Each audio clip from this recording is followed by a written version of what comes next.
हरे कृष्णा। श्रील प्रभुपाद की जय। श्रीमद् भगवद गीता अध्याय 3 श्लोक संख्या 34।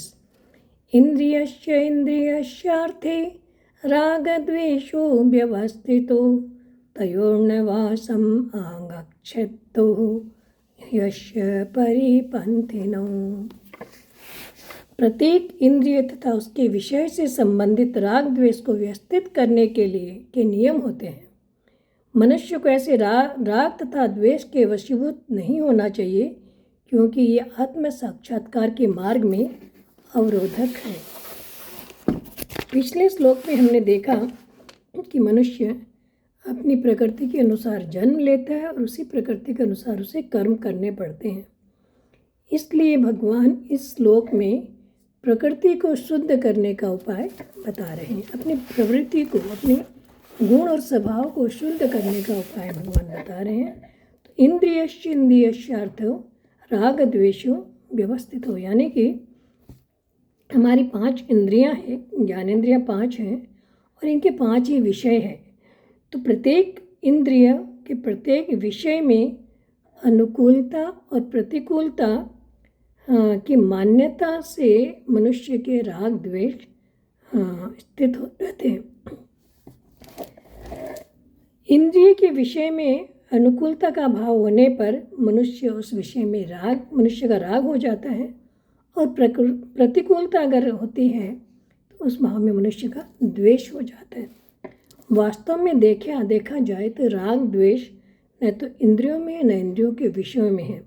अगर विषयों में राग द्वेष स्थित होते तो एक ही विषय सभी को समान रूप से प्रिय और अप्रिय लगते, परंतु ऐसा नहीं होता है।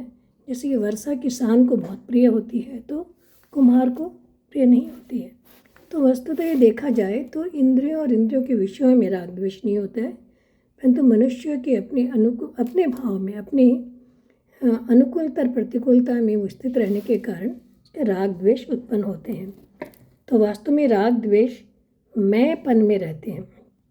शरीर से माना हुआ जो संबंध है यही अहम यानी मैंपन कहलाता है, और जब तक शरीर से माना हुआ संबंध रहता है तब तक ये राग द्वेष आदि भी मनुष्य के रहते हैं। तो यही राग द्वेष बुद्धि, मन, इंद्रिय तथा इंद्रियों के विषयों में ऐसा प्रतीत होता है कि इन्हीं में ये राग द्वेष है। आगे भगवान कह रहे हैं कि तयोर्नवासम आगच्छित। इस पद से भगवान साधक को, भक्तों को या मनुष्यों को आश्वासन देते हैं कि राग द्वेष की वृत्ति उत्पन्न होने पर उसे अपने साधन और साध्य से कभी निराश नहीं होना चाहिए, अपितु राग द्वेष की वृत्ति के वशीभूत होकर उसे किसी कार्य में प्रवृत्त अथवा निवृत्त भी नहीं होना चाहिए। कर्मों में प्रवृत्ति या निवृत्ति शास्त्र के अनुसार ही होनी चाहिए। यदि राग द्वेष को लेकर ही साधक के कर्मों में प्रवृत्ति या निवृत्ति होती है तो इसका तात्पर्य होता है कि साधक राग द्वेष के वश में हो गया, तो उसे अपने राग द्वेष पर नियंत्रण करना आना चाहिए। आगे भगवान बता रहे हैं यस्य परिपंथिनो, यानी कि जब मनुष्य इन चीज़ों से ऊपर उठ जाता है तब तो उसके राग द्वेष स्वयं निवृत्त हो जाते हैं, परंतु अगर इन दोनों के बस में वो अगर हो जाता है तो इन दोनों ही राग और द्वेष इसके परमार्थिक मार्ग में बाधा देने वाले हैं, उसके आध्यात्मिक मार्ग का अवरोधक बन सकते हैं। तो मनुष्य को क्या चाहिए कि इन चीज़ों से ऊपर उठकर अपने